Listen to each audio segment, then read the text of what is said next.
Hey, good morning everybody and welcome to my channel again. So today we're going to talk a little bit about focus stacking, and so what I'm going to do is I'll tell you what focus stacking is, and then we're going to go through and shoot some pictures to focus stack so you can see how you need to do that, and then I'll show you how you're going to process them in Lightroom and Photoshop. So focus stacking is what you can use if you have a scenario. For example, if you're out shooting landscapes and you have something very close to you in the foreground, and then of course you have your midground and your background stuff that's farther away, and you can't get everything into focus in one shot. In this case today, another scenario you use these in is inside of macro photography. So we're going to take some pictures of these flowers, and as you can see, the flowers go across. Whenever you're shooting macro photography, a lot of times, right, your focus field is very narrow, and so you can use focus stacking to actually make it so that you can get the entire subject in focus that you're trying to photograph. Just a word of caution. So I was out doing this yesterday, and there's some really beautiful flowers around here in bloom right now. It's towards the end of March here in the UK, and so I'm out and I saw these nice red flowers on these trees I wanted to take a picture of next to a road. And it was a calm day, and one of the things with focus stacking is you can't have things moving in your picture, right? So if it's a windy day, right, going out and focus stacking is very difficult unless you can get your shutter speed up fast enough. So anyway, I'm standing on the side of the road. It's a calm day, and I didn't really think this well all the way through. And so there's cars driving by, and every time a car drives by, there's, it generates some wind, from when the car comes by, and so the flowers are still moving. And anyway, I tried to shoot that picture for, I don't know, 10, 15 minutes, and then finally just gave up because there was too much moving. I mean, I increased, and we can talk a little bit more about this in another video, but I increased my ISO to try to basically bring my shutter speed up, and I, brought my f-stop down to let more light into the sensor, but it was, it just wasn't working for me that day, so I gave up. So anyway, let's get on, and I'll show you how to take the pictures. Okay, so I've got my camera set up. I'm set up on a tripod, so I don't have any camera movement. And I've got my lens set on manual focus. I've got a 2-second timer that I've set, so because in this case I might have longer exposures. I think I'm shooting at 1/4 of a second, and I don't want the camera to move and get blur, and I don't want the camera to move either and have things move around on the image. And we'll talk about that later in the Photoshop portion where we stack the images.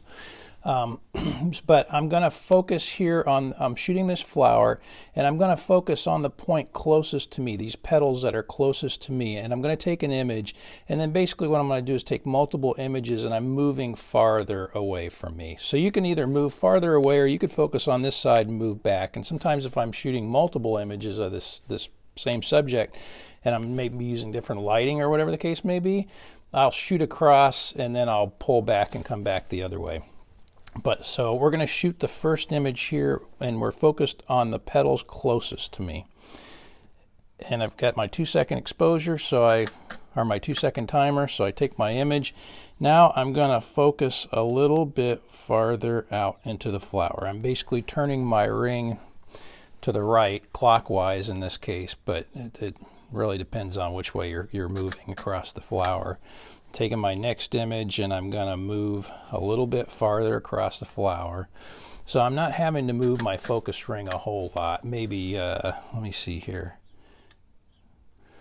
maybe 1/4 of an inch at the most. And I'm just going to walk across the flower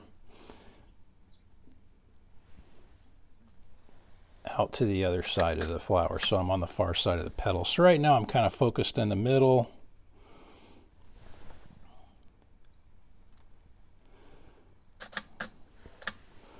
And now I'm coming out the other side, so these petals on the back side are starting to come into focus.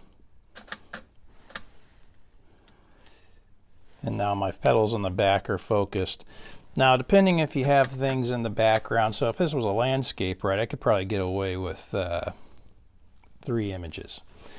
But with this macro, it's the focus distance there, the focus field is considerably smaller.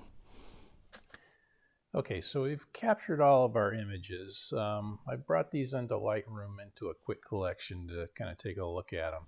So this is the flower that I was photographing. And if we look at this, this is my first image, and you can see that over here, these petals that are closest to me are in focus, and the ones that are farthest away from me are out of focus. And then we literally just took multiple images. We're stepping across the flower. We have focus in the center now. Now we're focusing out the other side. And I literally have this last photograph here. When I first looked at it, I was like, these petals up here, they were out of focus. So I thought I'd focused all the way out the other side of the flower, and I wasn't going to use this image. But then I looked down here, and I do have focus that's down here that is not in this. You can see down here, this piece is already out of focus because it's farther away. So I will use all 5 of these images in the stack. How you stack these and do the focus stack. So we're in Lightroom. I'm using Adobe Photoshop Lightroom Classic. I select my first image, and then I highlight all the images, I'm going to select all the images by highlighting the first one and then holding the Shift key down and grabbing the last one so that they are all selected. And then what I'm going to do is right click on them. I'm going to select Edit In, and then I'm going to say Open as Layers in Photoshop. And what's going to happen is Photoshop's going to import these now. As just to be clear, right, this is kind of a down and dirty focus stack. There's other techniques that are used to do focus stacking. There's a mount that you can actually put on your camera that automatically, well, it doesn't automatically, that you move the camera instead of changing the focus. You're basically moving the camera across the focus. I didn't use that. There's also in the newer cameras, so I use a Nikon D750. The model later than the D750 by Nikon actually has incorporated focus stacking automatically, kind of like bracketing, except it's basically doing it with focus. This is just, so if you just have a regular DSLR, Photoshop, you can do this. You don't need anything else other than what I'm using here. Whenever you bring these in, Photoshop has now imported all these images in, and you can see them down here on the bottom right. So what you do now is we're going to select the top image, and then go down and holding the Shift key down, we're going to select the bottom image so that all the images are selected. And what we're going to do is come up to Edit and say Auto Align Layers. And we want to use auto, and don't worry about vignette or geometric distortion. Just say OK. And what this is doing is making sure that all the images are aligned before we actually do the focus stack.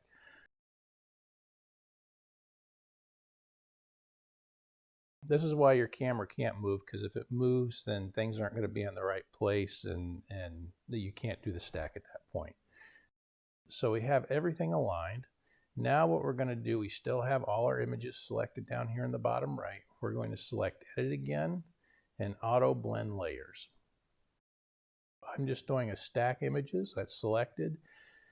Seamless Tones and Colors just does the blending for you whenever we're stacking these. Content Aware Fill Transparent areas. I don't turn this on. Basically because what it's going to do is it's going to look and see if there's any space that hasn't been filled with the image, and if it hasn't, it's going to go ahead and fill it with what it thinks it should be there. I'd rather just know that it's there, and I will probably go ahead and just basically crop that section out.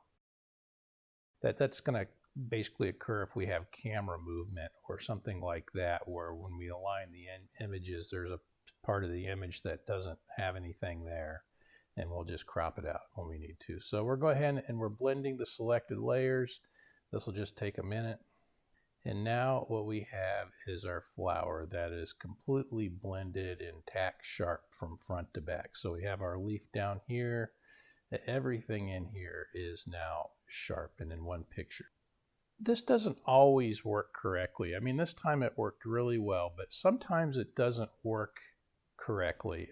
sometimes you will actually get it where it's selected a part of the photo that is not in focus. Basically, how you correct that is you need to determine where it is on the image that is out of focus. So let's just say that this section here wasn't actually blended correctly. It was out of focus.